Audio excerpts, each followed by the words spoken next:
How is God calling you to invest? What is God calling you to invest in?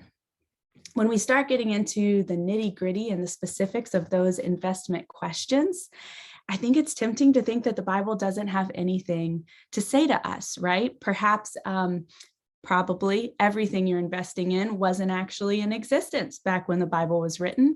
But I want to suggest this morning that actually Jeremiah 32 tells a really interesting story about God asking the prophet Jeremiah to invest in land that can give us some principles to think about the kind of investments our God is interested in.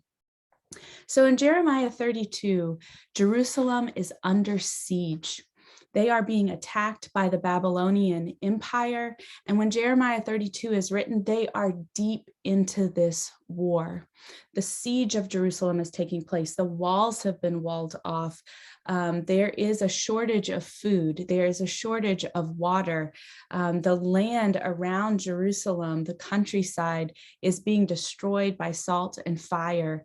In a lot of very real ways, the world is on fire for Jeremiah when God calls him to invest. Furthermore, Jeremiah 32 finds Jeremiah himself in prison.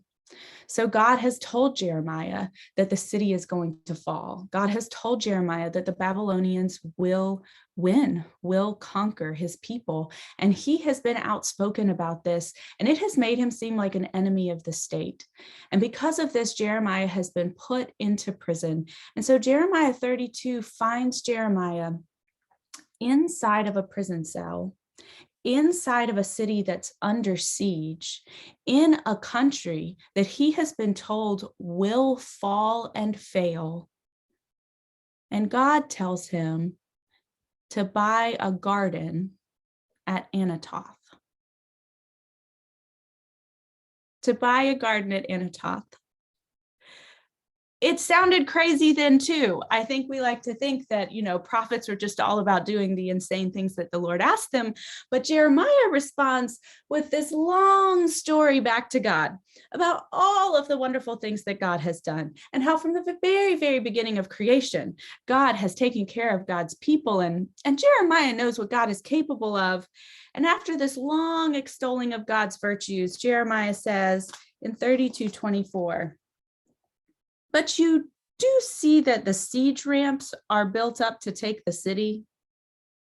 Because of the sword and the famine and the plague, this city is going to be handed over to the Babylonians who are attacking it. What you said has happened, as you can see." "And though the city will be handed over to the Babylonians, you, O sovereign Lord, say to me, buy this field with silver and have the transaction witnessed." And the word of the Lord came to Jeremiah, "I am the Lord, the God of all humankind. Is anything too hard for me?" And I think the first thing that we learn about investing in Jeremiah 32 is that we are not called to invest only in those things that seem wise, given the facts on the ground as they stand, but we are called to invest in the futures that we believe are possible, that we are called to invest in the futures we hope for. Jeremiah's investment in this garden at Anatoth, his buying of land that he knows is about to be destroyed from prison, Jeremiah doing that is a sign. The Lord says that his investment is going to be a sign of what God is able to do, a taste and a forerunner. He has to be willing to get out there and do something that those around him are not willing to do. Verse 13 and 15 of Jeremiah 32 tell us this: "Take the documents, the deeds that you're signing, both the sealed copies and the unsealed copies." The Bible knows all about triplicates, "and the deed of purchase, and put them in a clay jar so they will last a long time. For this is what the Lord Almighty, the God of Israel, says: houses and fields and vineyards will again be bought in this land." Do what you got to do.